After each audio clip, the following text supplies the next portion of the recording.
इस्माइल हानिया की मौत हो गई है। हमास के चीफ, जो पॉलिटिकल चीफ है इस्माइल हानिया, उनकी मौत हो गई है। इसराइल के फजाई हमले में ये हलाकत हुई है।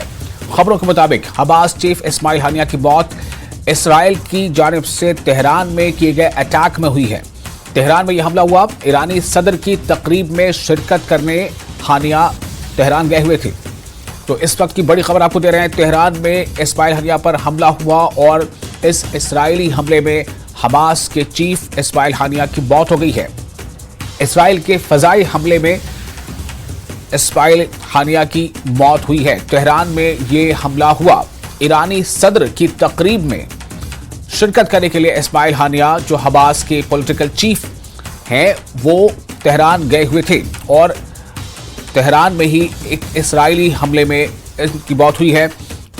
और हमास ने बाज़ाब्ता इस बात की तस्दीक करते हुए कहा है कि इस्माइल हानिया की तेहरान में मौत हो गई है।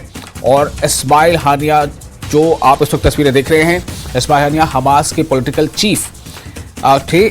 और जब इस्माइल हानिया तेहरान में थे, चूँकि ईरान के प्रेसिडेंट के तकरीब में, ईरानी सदर की तकरीब में इस्माइल हानिया शामिल होने के लिए तेहरान गए हुए थे और वहाँ हुए एक इसराइली हमले में इस्माइल हानिया की मौत हो गई है।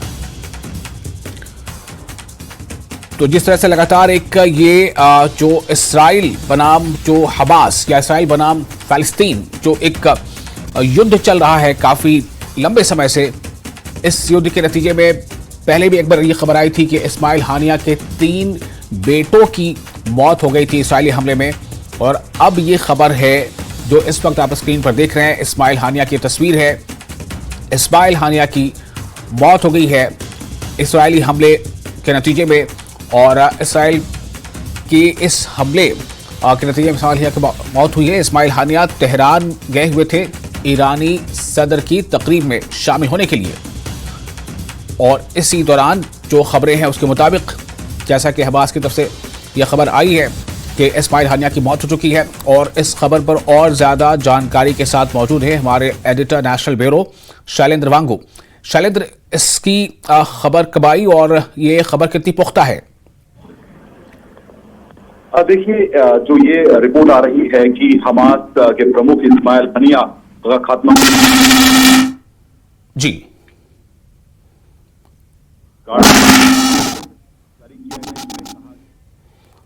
कुछ तकनीकी वजह है, हम अभी बात पूरी नहीं सुन पा रहे हैं। हमारी कोशिश होगी कि हम फिर से उनसे कनेक्ट करें और हम उनसे इस बारे में मज़ीद जानकारी लें। फिलहाल आपको बता दें कि हमास के चीफ इस्माइल हानिया की मौत हो गई है।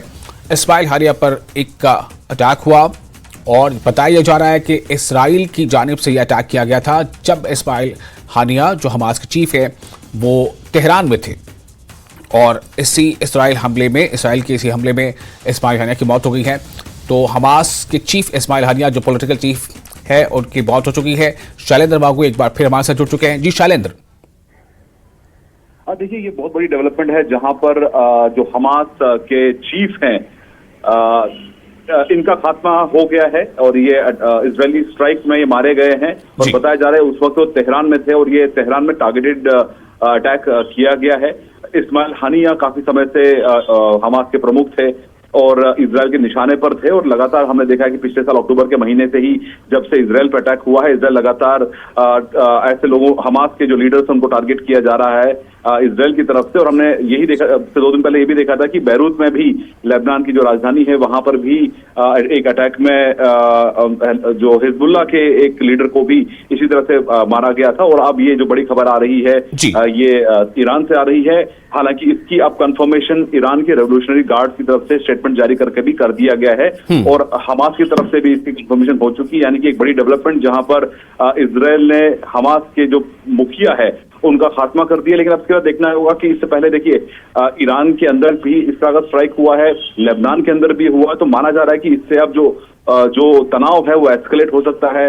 इजराइल और बाकी जो अन्य जो देश वहां पर हैं, जो गल्फ कंट्रीज वहां पर हैं, तो ऐसे में इजराइल हालांकि लगातार ये कहता आ रहा है कि कुछ हॉस्टेजेस अभी भी हैं हमास के कब्जे में, जिनको रिहा नहीं किया जा रहा है और वो आखिरी दम तक हमास के खिलाफ लड़ाई लड़ता रहेगा। तो माना जा रहा है कि इस सिलसिले में ये एक बड़ा स्ट्राइक है, हालांकि बड़ी डेवलपमेंट है कि हमास के जो प्रमुख है, जिसकी अब एडमिशन ईरान के रेवोल्यूशन गार्ड्स ने भी कर लिया है स्टेटमेंट जारी करके, और हमास ने भी इस बात की कंफर्मेशन की है कि जो इस्माइल हनिया है उसका खात्मा हो चुका है।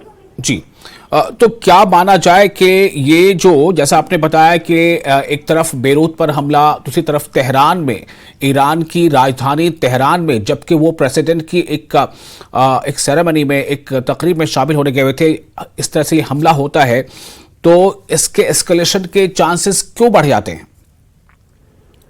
देखिए, अभी तक हम देख पा रहे थे कि जो इजराइल की तरफ से जो अटैक किए जा रहे थे ये पड़ोसी इलाकों में ये किए जा रहे थे। हालांकि अभी भी जो अटैक्स हुए हैं ये भी टारगेटेड अटैक्स हैं, ये अन्य इलाकों में, सिविलियन इलाकों में टारगेट नहीं किया गया है। लेकिन जाहिर तौर पर ईरान इसके बाद, इस हमले के बाद शायद चुप नहीं बैठेगा। लेकिन हमने ये भी देखा है, जैसे आप बता रहे थे कि इस्माइल हनिया जो है वो उस वक्त ईरान के नए राष्ट्रपति के इलेक्शन के बाद वहां पर जो सेरेमनी थी उसके लिए वहां पर पहुंचे थे। भारत से भी केंद्रीय मंत्री नितिन गडकरी उस कार्यक्रम के लिए पहुंचे थे। तो ये एक सेरेमनी थी जिसमें शामिल होने के लिए इस्माइल हनिया वहां पर पहुंचे थे। लेकिन इस बात की जानकारी पहले से ही इजराइल के पास थी शायद कि वो कहाँ रुकेंगे, जिस तरह से टारगेटेड अटैक किया गया। हालांकि अभी तक इसकी कंफर्मेशन ईरान की तरफ से आई है और वही हमास ने भी इस बात को कंफर्म किया है। लेकिन अभी तक इजराइल की तरफ से, आईडीएफ की तरफ से कोई स्टेटमेंट इस इशू पर नहीं जारी किया गया। हालांकि लेबनान में जो टारगेटेड किलिंग की है इजराइल ने, उस पर तो हालांकि स्टेटमेंट आ चुका है आईडीएफ की तरफ से। लेकिन अभी इस जो नया अटैक है जिसमें हमास के प्रमुख को मारा गया है, इस पर लेकर कोई ऑफिशियल स्टेटमेंट जारी अभी तक इजराइल की तरफ से नहीं हुआ। जी, बहुत शुक्रिया आपका तमाम जानकारी के लिए। इजराइल की तरफ से अभी तक कोई स्टेटमेंट नहीं है इस बारे में, जैसा हमें बताया जा रहा है। और लेकिन जो इस्लामिक रिवॉल्यूशनरी गार्ड है उसने एक स्टेटमेंट जारी किया है, और उसके स्टेटमेंट के मुताबिक इस्माइल हनिया जो तेहरान में जिस बिल्डिंग में थे उस बिल्डिंग को अटैक किया गया, और उसमें इस्माइल हनिया की मौत हो गई और उनके साथ एक उनके बॉडीगार्ड की भी मौत हुई है, जो अभी खबरें मिल पा रही हैं फिलहाल। और ये एक बड़ी खबर है। और जैसा अभी शैलेंद्र बाबू बता रहे थे कि हो सकता है कि इसके बाद जो तनाव है वो ज़्यादा बढ़ जाए, ऐसी भी शंका है कि ये जो तनाव है वो ज़्यादा बढ़ जाए, क्योंकि जो हमला हुआ है वो ईरान की राजधानी तेहरान में हुआ है। तो जाहिर है कि ये जो है, ये जो एक ऐसा इस तरह का अटैक है जिससे इस चीज़ को बल मिलता है कि तनाव और बढ़े। लेकिन चूँकि अभी जैसा एडिटर नेशनल ब्यूरो शैलेंद्र बाबू ने बताया कि इस्राइल की तरफ से अभी इस बारे में कोई रिपोर्ट बाज़ाब्ता या कोई स्टेटमेंट नहीं आया।